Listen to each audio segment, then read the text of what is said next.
عمری کی بات آپ نے کی ہے، وہ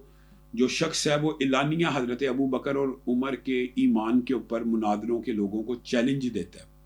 تو حضرت ابو بکر اور عمر کے ایمان کے اوپر ایک بندہ مناظروں کے چیلنج دے تو اہل سنت کے پاس کیا آپشن ہے کہ اس کے ساتھ مناظرہ تو نہیں، مباہلہ.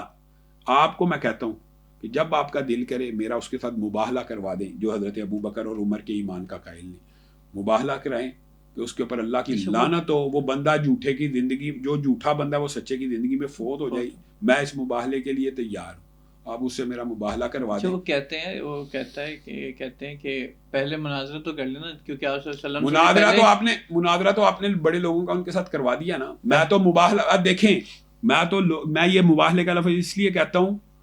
کہ لوگوں کو سمجھ آئے. اہل تشیع میں سے بھی جو بعض لوگ کہتے ہیں کہ ہم شیخین کی احترام کرتے ہیں، ہم ان کے ایمان کے قائل ہیں، آپ کے جو نمائندہ سپیکرز ہیں وہ کہتے ہیں کہ وہ ہم ان کے ایمان کے قائل ہی نہیں. ابو بکر و عمر کا ایمان کے جو لوگ قائل نہیں ہیں، یا تو آپ ان کو اپنے مذہب سے دیس نکالا دیں.